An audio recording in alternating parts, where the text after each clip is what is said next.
बिस्मिल्लाहिर्रहमानिर्रहीम। आज हमारे कोर्स का 6th लेक्चर है। ठीक है। और आज हमारा टॉपिक है central processing unit, CPU. CPU हमारे जो कंप्यूटर होता है उसका मेन पार्ट होता है, उसका ब्रेन होता है। सीपीयू को कंप्यूटर का ब्रेन कहा जाता है। सीपीयू जो है अगेन एब्रिविएशन है, शॉर्ट फॉर्म है सेंट्रल प्रोसेसिंग यूनिट की। और इस सीपीयू के कुछ फीचर्स हैं। सीपीयू का को जो मैंने आपको पहले बताया, सीपीयू तो जो है वो कंप्यूटर का ब्रेन है। और ब्रेन क्या काम करता है, ह्यूमन बॉडी के ब्रेन को अपने माइंड में रख के बात सोचें। और तो हमें अंदाजा होगा कि जब तक हम अपने माइंड में कुछ चीज़ सोचते नहीं, अपने ब्रेन में सोचते नहीं है, उसे प्रोसेस नहीं करते, तब तक हम उसके अगेंस्ट कोई एक्शन नहीं ले सकते। और प्रोसेसिंग तब होती है जब हमें कोई इनपुट मिलती है, यानी हम अपनी आंखों से कुछ देखते हैं, नाक से कुछ सूंघते हैं, कानों से कुछ सुनते हैं। तभी हम जो है वो अ, हमारे ब्रेन में कोई सिग्नल्स जाते हैं और वो फिर प्रोसेस होना शुरू होते हैं। फिर हमें या तो हम उस चीज़ को मेमोराइज करते हैं या फिर हम उसके बारे में सोचते हैं कि ये क्या चीज़ है। स्मेल है तो ये कैसी स्मेल है, आवाज़ है तो ये कैसी आवाज़ है ना। हम आंखों से कुछ देख रहे हैं तो ये क्या सीन चल रहा है, क्या नज़र आ रहा है हमें। ठीक है। तो उसके अगेंस्ट जो हम एक्शंस देते हैं वो हमारा आउटपुट होता है। तो इसी तरह जो कंप्यूटर का ब्रेन है, सीपीयू है, उसमें भी कुछ इसी तरह का प्रोसेस चल रहा होता है, कुछ यही तरतीब होती है जो चल रही होती है।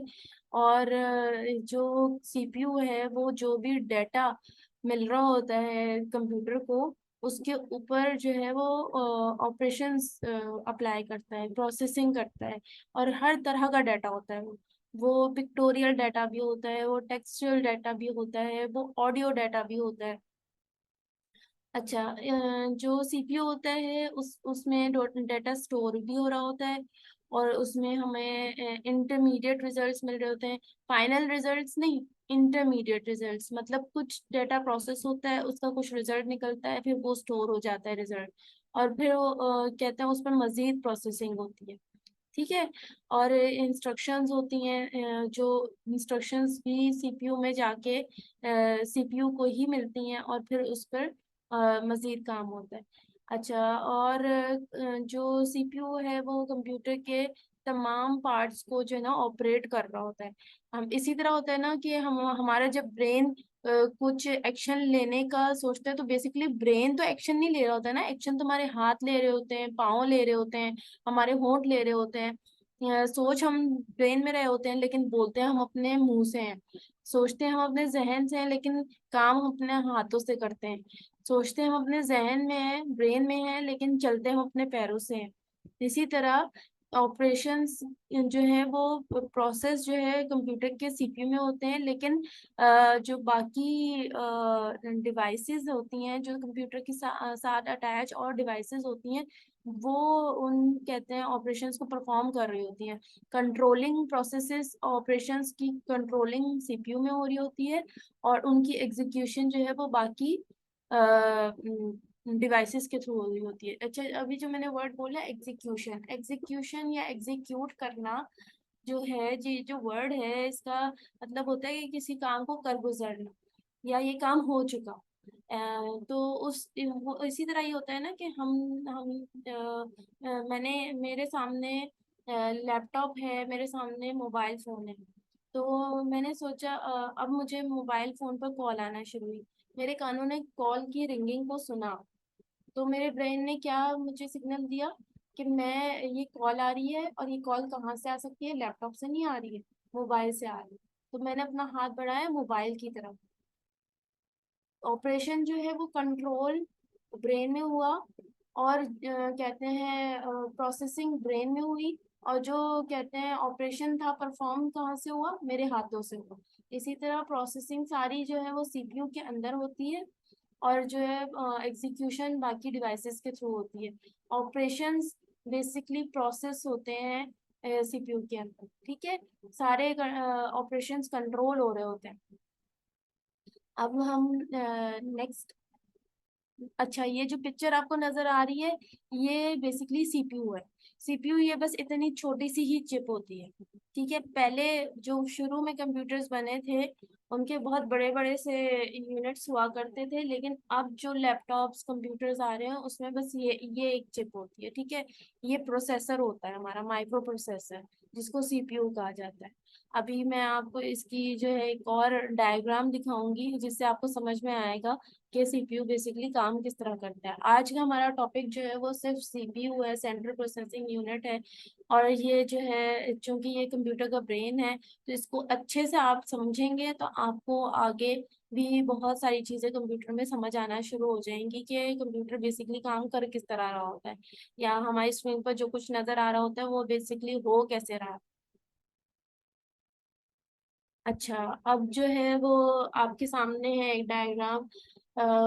मैंने आपको कहा था कि सीपीयू में सीपीयू के जो है ना कुछ पार्ट्स होते हैं। सीपीयू के आगे से थ्री कंपोनेंट्स होते हैं बेसिकली। सीपीयू जो है वो थ्री यूनिट्स से मिलके बना हुआ है। उसमें सबसे पहला यूनिट है मेमोरी का या स्टोरेज, आप उसे मेमोरी कह लें या स्टोरेज कह लें। एक मेमोरी का यूनिट है, ठीक है। एक उसका कंट्रोल यूनिट है, और इसका एक उसका ALU यूनिट है, अरिथमेटिक लॉजिक यूनिट, जो बहुत इंपॉर्टेंट है। बेसिकली ये तीनों ही यूनिट्स बहुत इंपॉर्टेंट हैं। इनमें से कोई एक यूनिट भी आप मिस कर दें तो आपको सीपीयू की वर्किंग समझ नहीं आएगी, या मैन्युफैक्चरर जो है वो इन तीनों यूनिट्स में से किसी एक को भी मिस नहीं कर सकता। तीनों यूनिट्स उससे बनाने होते हैं, तो ही जो है वो सीपीयू काम करेगा, तो ही आपका कंप्यूटर काम करेगा, तो ही आपको अपने कंप्यूटर में कोई कोई प्रोसेसिंग होती, कोई काम होता नजर आएगा। मेमोरी का जो यूनिट है वो बेसिकली वो यूनिट होता है जहाँ पर हमारी सारी जो प्रोसेसेस हैं या हमारा सारा डाटा है, सारी इंस्ट्रक्शंस हैं, वो अ, इकट्ठी होती है, जो वहाँ स्टोर होती हैं, ठीक है। और आप देखें इसके लेफ्ट साइड पर इनपुट यूनिट है, राइट साइड पर आउटपुट यूनिट है। बेसिकली इनपुट यूनिट्स वही हमारे कीबोर्ड हो गया, हमारा माउस हो गया, इवन हमारा माइक हो गया, जिससे हम अपनी ऑडियो कंप्यूटर के अंदर इनपुट कर रहे होते हैं। कल मैंने आपको इनपुट का मतलब समझाया था। तो वो जाती है इनपुट यूनिट से, जो हमारा इनपुट होता है वो हमारी जाता है सीपीयू में, ठीक है। सीपीयू में वो सब प्रोसेसिंग होती है, डाटा प्रोसेस होता है, ऑपरेशंस अकर हो रहे होते हैं, इंस्ट्रक्शंस को एग्जीक्यूशन मिल रही होती है, और फिर जो भी रिजल्ट होता है वो आउटपुट यूनिट पर हमें नजर आने लगता है, यानी हमें अपनी स्क्रीन पर नजर आने लगता है, ठीक है। आगे चलते हैं। अच्छा जी, अब जो मेमोरी का स्टोरेज का यूनिट है वो बेसिकली क्या है। मेमोरी का जो यूनिट होता है उसमें हमारी इंस्ट्रक्शन स्टोर हुई भी होती हैं, हमारा डाटा स्टोर हुआ हुआ होता है, और हमारे जो इंटरमीडिएट रिजल्ट्स हैं वो स्टोर हुए हुए होते हैं। इंस्ट्रक्शंस क्या होती हैं? इंस्ट्रक्शंस ये होती हैं कि फॉर एग्जांपल मैंने अपने माउस से किसी भी फोल्डर पे क्लिक किया, ठीक है, यानी मैंने अपने माउस से फोल्डर को ओपन करने के लिए इंस्ट्रक्शन दी सीपीयू को। अब क्या हुआ, वो फोल्डर ऑन हो गया। अगर वो फोल्डर ऑन ना हो तो आप परेशान हो जाएंगे कि हैं ये क्या हुआ। अब वो जब ऑन नहीं होगा तो इसका मतलब है कि सीपीयू हमारा सही से काम नहीं कर रहा। लेकिन अल्हम्दुलिल्लाह हमारा most of the time CPU सही से काम कर रहा होता है, और जो है ना हमारा फोल्डर ऑन हो जाता है। वो क्या हुआ कि हमने इंस्ट्रक्शंस दी, इंस्ट्रक्शंस गई हमारी सीपीयू में। सीपीयू में ये हुआ कि जो मेमोरी का यूनिट है उसमें जहां वो फोल्डर स्टोर था उसी जगह से जाके वो फोल्डर ओपन हो गया, ठीक है। तो ये हुआ हमारी कहते हैं उसकी वजह से, मेमोरी में जो हमारा डाटा स्टोर हुआ हुआ है उसकी वजह से हुआ। अगर वो डाटा स्टोर ही नहीं होगा और हम उस फोल्डर पर क्लिक करते रहेंगे तो वो फोल्डर ओपन ही नहीं होगा। उसको मेमोरी में वो इंस्ट्रक्शंस जो सीपीयू को हमने दी थी मेमोरी में, वो वहां पर जहाँ स्टोर हुआ हुआ हमारा डाटा है वो पाथ ही नहीं मिला, तो वो फोल्डर कैसे ऑन होगा। फोल्डर की फुल इंस्ट्रक्शन सीपीयू में पूरी की पूरी स्टोर हुई भी होती हैं कि ये वाला फोल्डर इस जगह पे पड़ा हुआ है, जब इस पर क्लिक किया जाएगा तो इसको ओपन कर दिया जाएगा। ठीक है। अच्छा, अब आगे चलते हैं कि आगे से इसकी डेफिनेशन में लिखा हुआ है कि this unit supplies information to other units of the computer when needed. अब यही है कि जब हमने मैंने अभी आपको समझा दिया पूरा कि जब हमने फोल्डर पर क्लिक किया तो वो इंस्ट्रक्शंस आ गई ना कि क्लिक हुआ है तो ओपन करना है। तो अब और जब हमें उस फोल्डर की उस फाइल की नीड होगी तभी हम उस पर क्लिक करेंगे और वो हमारे सामने ओपन हो जाएगा। अच्छा जी, जो ये मेमोरी है वो बेसिकली कंप्यूटर की इंटरनल मेमोरी भी से आप कह सकते हैं, जैसे आप मेन मेमोरी भी कह सकते हैं, प्राइमरी स्टोरेज भी है ये, और रैम भी है। मतलब ये एक ही मेमोरी के चार नाम है। ठीक है। रैम का मैंने आपको समझाया भी था कि रैम वो मेमोरी होती है जो फ्रीक्वेंटली हम जो है ना जो भी डाटा हमें चाहिए होता है वो हमारे मेन जो हार्ड डिस्क है उससे उठ के रैम में आ जाती है मेमोरी, वो हमारा डाटा। और डाटा जो है वो हमारे सामने ऑन हो जाता है और हमें नजर आने लगती है, फाइल है, हमारी पिक्चर है, या कोई ऑडियो हमने प्ले करनी है। ठीक है। अब आगे चलते हैं। हम्म, इसके अलावा जो मेमोरी का यूनिट है ना वो इस हवाले से भी बहुत इम्पोर्टेंट है कि इसका साइज क्या है। ठीक है। अगर तो हमारे पास अब मैं इस थोड़े से टिपिकल कंप्यूटर लैंग्वेज में बात करने लगी हूँ। थोड़ा सा आपको इसे गौर से समझना होगा कि जो आपने आप लोग अपने मोबाइल फोन्स में भी और अपनी इवन पिक्चर्स को भेजते हुए या किसी वीडियो को सेंड करते हुए इस चीज को नोटिस करते होंगे कि भाई ये जो पिक्चर है ना ये इतने एमबी की बन गई है, ये जो वीडियो है ना ये 16 MB से ज्यादा की है, इसलिए ये सेंड नहीं हो सकती, इसका ना पिक्चर का साइज बहुत बड़ा है, इस वीडियो का साइज बहुत बड़ा है। तो बेसिकली साइज जो है ना वो बहुत अफेक्ट करता है। अगर वीडियो आपकी लंबी होगी तो उसे अपलोड होने में या डाउनलोड होने में टाइम लगता है। ये ये यहाँ तक तो ये पॉइंट तो आप लोग समझते हैं ना। आप मुझे अपना माइक ऑन करके दोनों स्टूडेंट्स बताएं कि पिक्चर का साइज हो या वीडियो का साइज हो, उसकी सेंडिंग रिसीविंग में जो इफेक्ट हो रही होती है, स्पीड और टाइम, उस वो चीज तो समझते हैं ना आप। जी।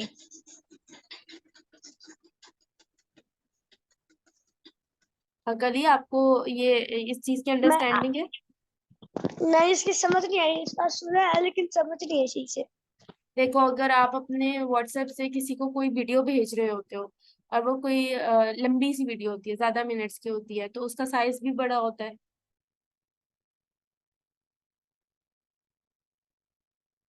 अच्छा चलो, आपको इसका मतलब अंडरस्टैंडिंग नहीं है, इट्स ओके, कोई बात नहीं। अच्छा, होता ये है कि जब हम कोई फॉर एग्जांपल, मैं आपको एक बहुत ही सिंपल एग्जांपल से ये बात समझाती हूँ कि हमारे पास एक छोटी बुक है। ठीक है।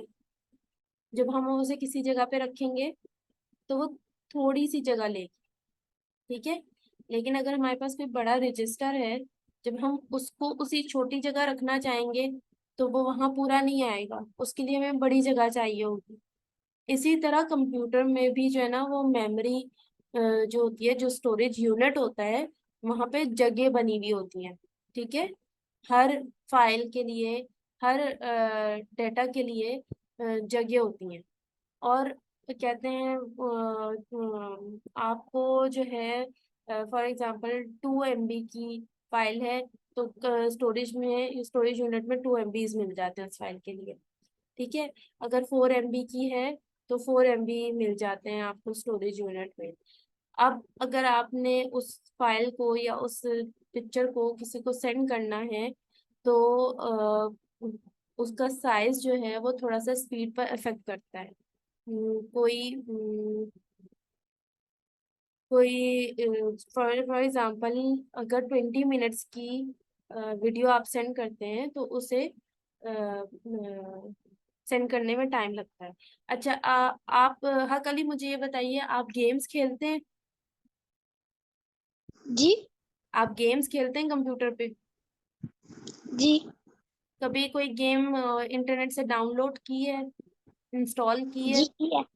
अच्छा, उसको इंस्टॉल होने में या डाउनलोड होने में, उसकी फाइल को डाउनलोड होने में, इंस्टॉल होने में कुछ टाइम तो लगता होगा ना? जी लगता है। तो बेसिकली वो जो टाइम होता है ना, वो उस फाइल की साइज की वजह से लग रहा होता है। ठीक है, जितनी बड़ी हमारी साइज का, जितना बड़ा हमारा फाइल का साइज होगा ना, उतना ज्यादा हमारा टाइम लगेगा। समझ अब समझ में आई आपको बात? जी आ गई। ठीक है, तो जो साइज होता है ना, जो हमारे स्टोरेज यूनिट में जो फाइल का या हमारे डाटा का साइज होता है, वो हमारे स्पीड को भी अफेक्ट करता है, हमारी पावर को भी अफेक्ट करता है, और कैपेबिलिटी को भी अफेक्ट करता है। अच्छा, पहले जो है वो माइक्रो प्रोसेसर्स यानी सीपीयू जो है वो बहुत ज्यादा पावरफुल नहीं होते थे। ठीक है, और उनकी अपनी स्टोरेज यूनिट या मेमोरी इतनी छोटी होती थी कि अगर कोई फाइल थोड़ी सी भी बड़ी आ गई है तो पूरे कंप्यूटर की स्पीड ना स्लो डाउन हो जाती थी। और फिर कंप्यूटर सही से काम नहीं कर सकते थे। फिर एडवांस होते गए और जो है ना वो चिप्स में जो माइक्रो प्रोसेसर की चिप होती है उसमें मेमोरीज बढ़ गई। ये भी आप लोग को एक कॉमनली सुनने को मिलता होगा कि पहले जो है वो मोबाइल फोन्स में एमबीज में होती थी मेमोरी, अब जीबीज में मेमोरी होती है। वो पर्टिकुलर ना मेमोरी के यूनिट्स हैं बेसिकली। ये मैं आपको स्मार्टफोन से बार बार इसलिए एग्जांपल्स देती हूँ कि आप लोग के पास स्मार्टफोन्स हैं, और स्मार्टफोन्स भी एक तरह से कंप्यूटर ही हैं। एक्सक्यूज मी, मेरे में कॉल आ रही है। ओके, चले हम कंटिन्यू करते हैं, फिर आप हमें ज्वाइन कर लीजिएगा। अच्छा, जो प्राइमरी मेमोरी, इसमें अब मेमोरी में जो है ना वो प्राइमरी मेमोरी और सेकेंडरी मेमोरी का भी आ जाता है कॉन्सेप्ट। तो प्राइमरी मेमोरी वही होती है जो हमारे कंप्यूटर में इंस्टॉल्ड होती है, और सेकेंडरी मेमोरी वो होती है जैसे हम सीडीज या डीवीडीज, या मैंने एक्सटर्नल हार्ड डिस्क आपको बताया था कि तो वो हमारी सेकेंडरी मेमोरी हो जाती है। अच्छा, ये जो मेमोरी का यूनिट है उसके चार फंक्शंस हैं कि ये हमारे सारे डाटा को स्टोर करता है मेमोरी का यूनिट, इंस्ट्रक्शंस को, जो हमारे प्रोसेसेस के लिए रिक्वायर्ड इंस्ट्रक्शंस होती हैं उनको भी ये स्टोर करता है। फिर जो इंटरमीडिएट रिजल्ट्स जो मैंने अभी बताया था कि कुछ रिजल्ट्स ऐसे होते हैं, कुछ प्रोसेसेस के कुछ रिजल्ट्स ऐसे होते हैं जो इंटरमीडिएट होते हैं, मतलब उन रिजल्ट्स, पहले कुछ प्रोसेसिंग होती है, उसका रिजल्ट निकलता है, फिर कुछ प्रोसेसिंग उन रिजल्ट्स की बेसिस पर करनी होती है। ठीक है, तो फिर हमारे पास फाइनल रिजल्ट आता है। जैसे आप इसको इस तरह की एग्जांपल से इस एग्जांपल से समझें कि एक बच्चा है जिसने स्कूल में एडमिशन लिया है, उसने पहले फर्स्ट टर्म के एग्जाम्स दिए, फिर सेकंड टर्म के एग्जाम्स दिए, और फिर फाइनल एग्जाम्स दिए। तो जब तक उसने फर्स्ट टर्म नहीं क्लियर की, सेकंड टर्म में वो अपेयर नहीं हो सकता। तो एक तरह से फर्स्ट टर्म का जो रिजल्ट है वो इंटरमीडिएट रिजल्ट है ना उसका। तो इसी तरह कंप्यूटर में कुछ इंस्ट्रक्शंस, कुछ प्रोसेसेस ऐसे होते हैं जिनका पहले एक थोड़ा सा रिजल्ट आता है। ठीक है, उस रिजल्ट को देखते हुए आगे प्रोसेसिंग करनी होती है, और फिर हमारा फाइनल रिजल्ट आता है। ठीक है, अच्छा अब जो है ना ये स्टोरेज यूनिट जो है वो फाइनल रिजल्ट्स को, जो मैंने आपको पहले बताया, उनको भी स्टोर करता है। और और फिर उसके बाद उन रिजल्ट्स को स्टोर करके फिर आउटपुट डिवाइसेस को वो दे देता है। अच्छा, और जो जो आखिरी फंक्शन इन्होंने यहाँ पर हमें डिस्क्राइब किया हुआ है वो ये कि जितनी भी आउट इनपुट्स और आउटपुट्स हैं हमारे, वो मेन मेमोरी के थ्रू ट्रांसमिट होते हैं। ये आपको मैंने दिखाया था, ये इस वाली पिक्चर में आप देखें कि इनपुट यूनिट जो है वो सीपीयू को दे रहा है इंस्ट्रक्शंस।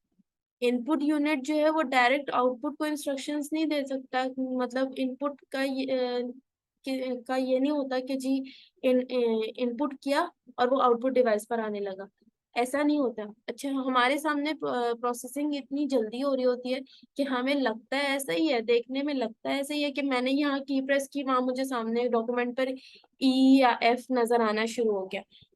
एक्चुअली ऐसा नहीं हो रहा होता है। एक्चुअली ये हो रहा होता है कि इनपुट जो है, यानी कीबोर्ड ने जो भी की प्रेस की है, वो जो इंस्ट्रक्शन है वो जाती है सीपीयू में। सीपीयू में जो है वो जाती है मेमोरी यूनिट में।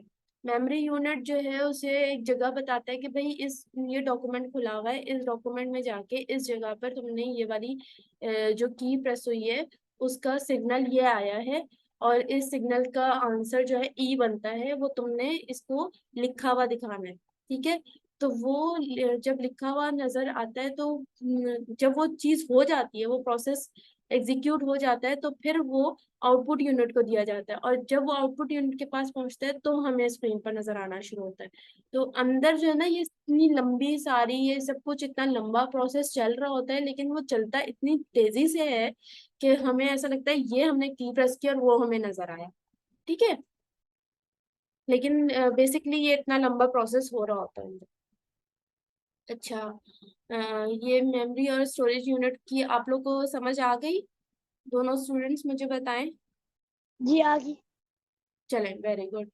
आगे हम चलते हैं। आगे जो है ना, सीपीयू का आ जाता है control unit. Control unit basically जो है वो आपको नाम से भी अंदाजा हो रहा होगा कि ये कंट्रोल करता है। क्या कंट्रोल करता है? बेसिकली ये ऑपरेशंस को कंट्रोल करता है। कंप्यूटर के जितने भी पार्ट्स होते हैं, ये उनके ऑपरेशंस को कंट्रोल कर रहा होता है। ठीक है, लेकिन इसमें जो है ना, एक्चुअली डाटा होता नहीं है। ठीक है, इन्होंने भी यहाँ पर ये लिखा हुआ है कि but does not carry out any actual data processing operations. यहाँ पे डाटा कोई नहीं होता, लेकिन जो कंप्यूटर के पार्ट्स एक्शंस कर रहे होते हैं ना, ऑपरेशंस जो एग्जीक्यूट हो रहे होते हैं, वो उनको, उन ऑपरेशंस को कंट्रोल कर रहा होता है ये यूनिट। अच्छा, अब इस यूनिट के फंक्शंस क्या हैं, यानी ये किस तरह, इसकी फंक्शनैलिटी क्या है, ये किस तरह से काम कर रहा होता है। ये रिस्पॉन्सिबल होता है डाटा के ट्रांसफर के लिए, मतलब डाटा जो ट्रांसफर होता है उसकी कंट्रोलिंग के लिए रिस्पॉन्सिबल होता है, और इंस्ट्रक्शंस जो हैं, जो कंप्यूटर के यूनिट्स के दरमियान जो इंस्ट्रक्शंस ट्रांसफर हो रही है ना, उनको कंट्रोल कर रहा होता है।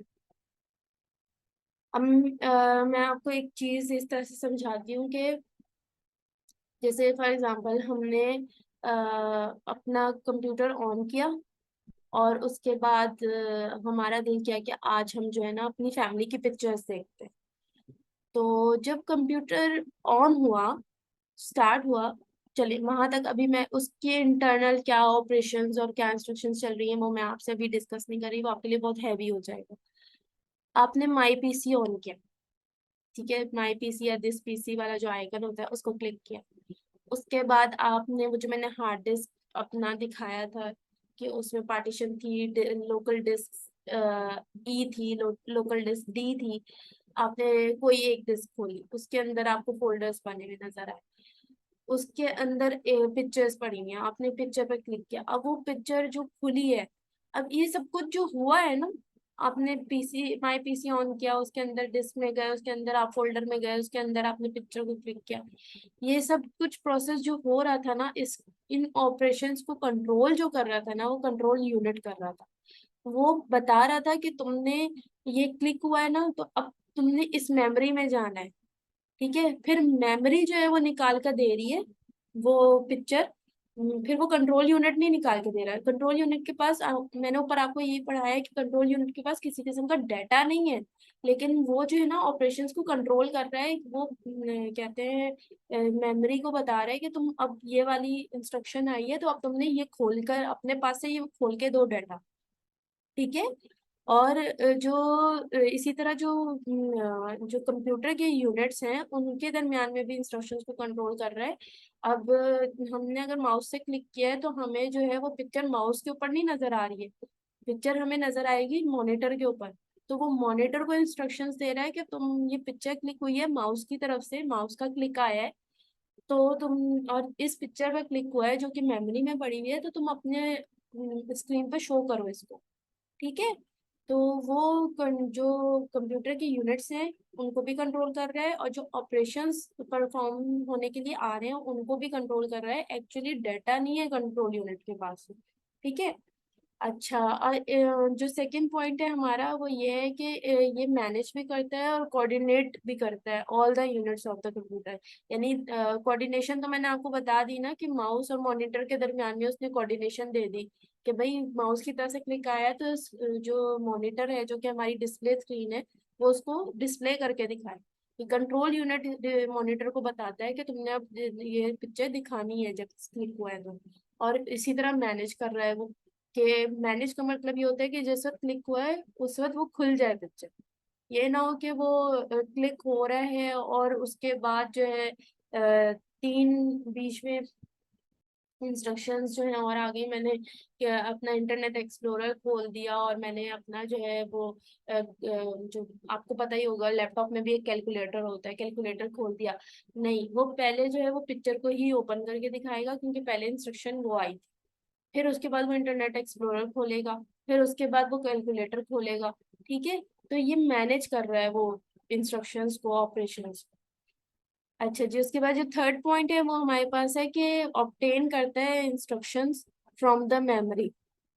वो पहले भी मैंने आपको साथ साथ डिस्कस कर लिया कि जी ये जो है इंस्ट्रक्शंस मेमोरी से, मेमोरी के दरमियान में इंस्ट्रक्शंस को जो है ना वो करता है, ऑब्टेन करता है मेमोरी से। मेमोरी को फिर वो बताता है कि भाई ये तुम्हारे पास ये चीज रखी है, डाटा तुम्हारे पास है।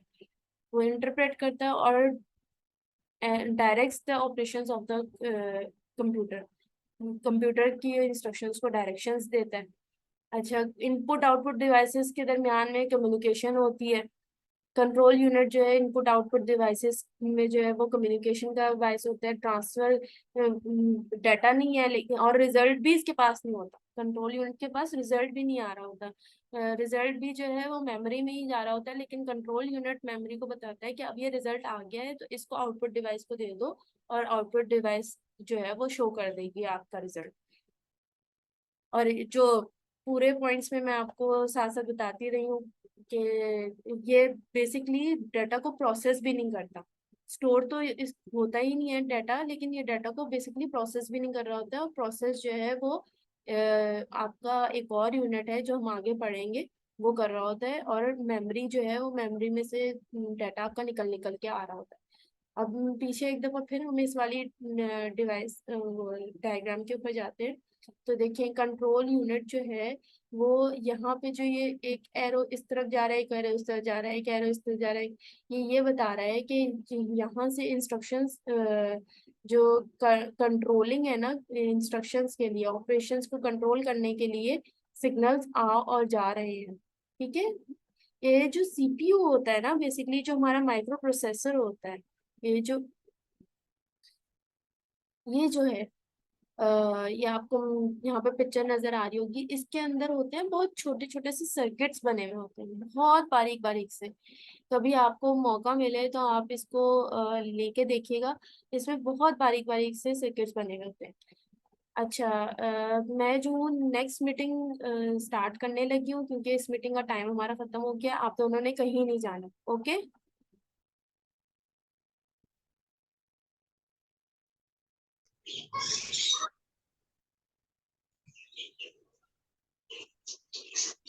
Mute your mics please. Okay, control unit हो गया हमारा। अब जो हमारा थर्ड और थोड़ा सा कॉम्प्लिकेटेड यूनिट है सीपीयू का, वो ए एल यू यूनिट है, अरिथमेटिक लॉजिक यूनिट। देखिए हमारा मेमोरी यूनिट है, कंट्रोल यूनिट है, अरिथमेटिक लॉजिक यूनिट है।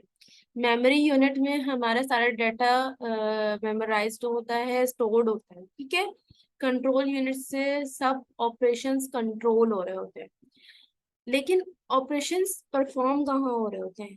बेसिकली ऑपरेशंस परफॉर्म हो रहे होते हैं अरिथमेटिक लॉजिक यूनिट। अच्छा, अरिथमेटिक भी आपके लिए बहुत डिफिकल्ट वर्ड होगा, और लॉजिक भी आपके लिए थोड़ा सा मुश्किल वर्ड होगा। अरिथमेटिक वर्ड को मैं पहले एक्सप्लेन कर लेती हूँ, या आप अरिथमेटिक को थोड़ा सा इस तरह से समझ लें कि जैसे मैथ्स है, ठीक है, मैथ्स में जो कैलकुलेशंस होती हैं, प्लस माइनस मल्टीप्लिकेशन डिवीजन, तो ये जो सारी कहना चाहिए कैलकुलेशंस हो रही होती है ना, वो ये अरिथमेटिक वाले सेक्शन में हो रही होती है। ये तो आप दोनों को पता होगा, आप सब स्टूडेंट्स को पता होगा कि जो कंप्यूटर है वो कैलकुलेशंस के ऊपर चलता है, बड़ी बड़ी कैलकुलेशंस करता है, बड़ी बड़ी प्रॉब्लम्स को सॉल्व करता है। सारी की सारी ये जो प्रॉब्लम सॉल्विंग है जो कंप्यूटर के थ्रू हो रही होती है, वो बेसिकली मैथमेटिकली हो रही होती है, ठीक है। और ये सब कुछ हो रहा होता है इस अरिथमेटिक सेक्शन में। और जो हमारी लॉजिकल प्रॉब्लम्स होती हैं, जैसे कि हमने चले मैं आपको पहले अरिथमेटिक सेक्शन की थोड़ी सी डिस्क्रिप्शन दे देती हूँ, ठीक है। अरिथमेटिक सेक्शन में हमारे पास वही, यहाँ पर भी यही लिखा हुआ है कि एडिशन सब्ट्रैक्शन मल्टीप्लिकेशन डिवीजन होता है। अच्छा, अब आप सोच रहे होंगे कि जी किसी भी फोल्डर को ऑन करने के लिए कौन सा प्लस माइनस का वो करना पड़ता है, या किसी भी सॉन्ग को प्ले करने के लिए कौन सी मल्टीप्लिकेशन की जो है ना वो करनी पड़ती है। बेसिकली जरूरी नहीं है, ये तो बहुत सिंपल सिंपल सी हमारी थी ना इंस्ट्रक्शंस के जी कोई फोल्डर ऑन कर दो, कोई गाना प्ले कर दो।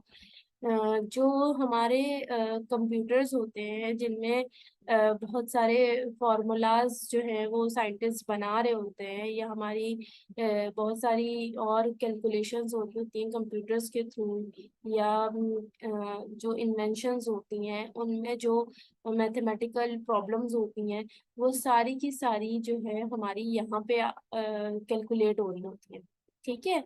और जो कॉम्प्लेक्स ऑपरेशंस होते हैं वो इन्हीं चार ऑपरेशंस को रिपीट करने से जो है ना वो सॉल्व किए जाते हैं। जो कॉम्प्लेक्स ऑपरेशंस होते हैं, जो कॉम्प्लेक्स प्रॉब्लम सॉल्विंग होती है हमारी, वो इन्हीं चार बेसिक ऑपरेशंस को, addition subtraction multiplication and division को करने के बाद फिर हमारे जो है ना ये प्रॉब्लम्स, कॉम्प्लेक्स प्रॉब्लम्स हमारी इस तरह से इन्हीं को रिपीट करने से, इनकी रिपीटिशन के बाद इन्हीं चार ऑपरेशंस को रिपीट करने से वो हमारी प्रॉब्लम्स जो है सॉल्व होती हैं।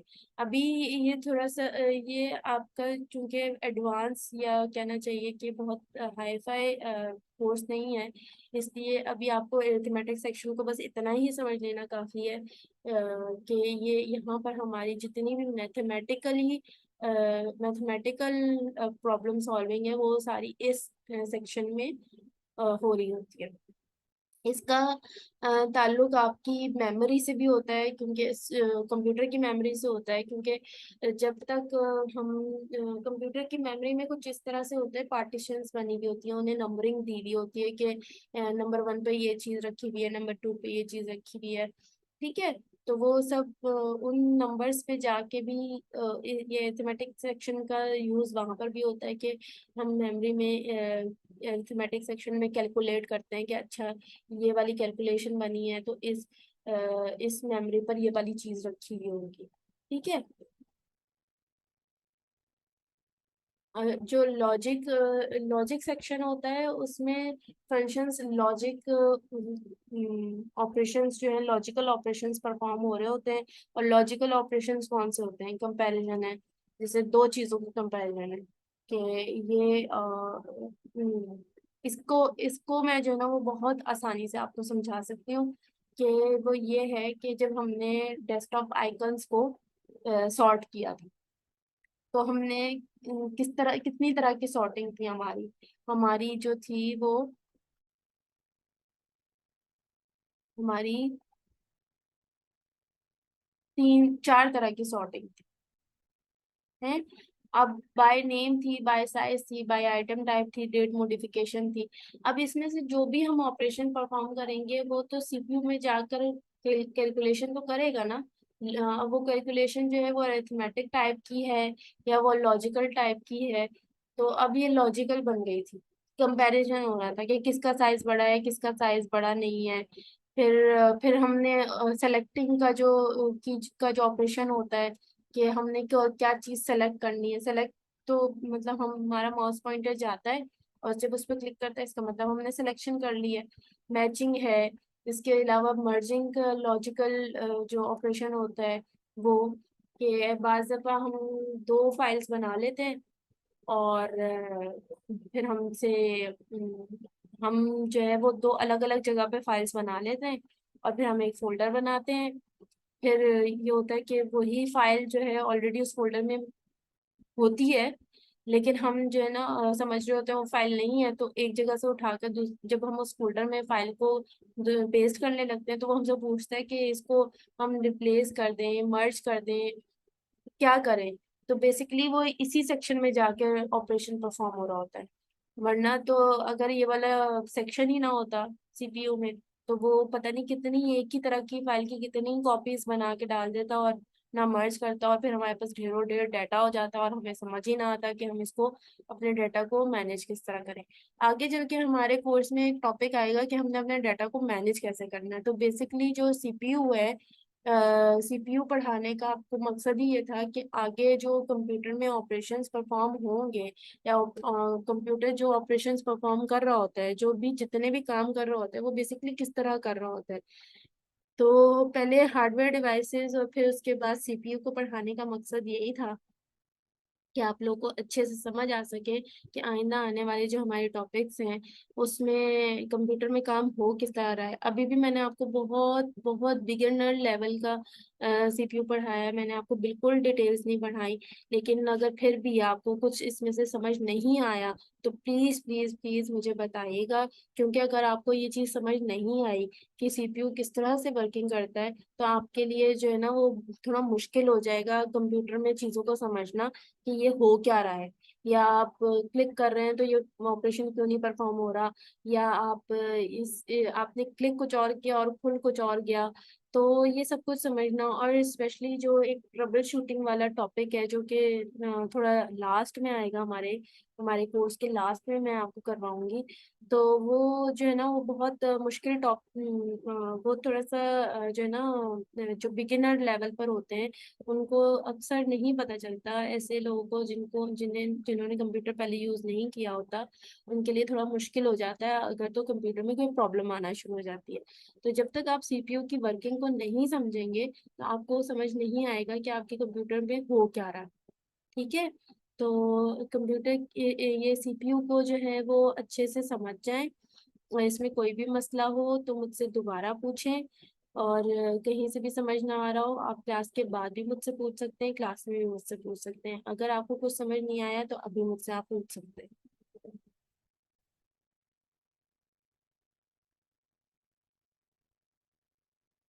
जी स्टूडेंट्स, आपको कुछ क्वेश्चन करना है?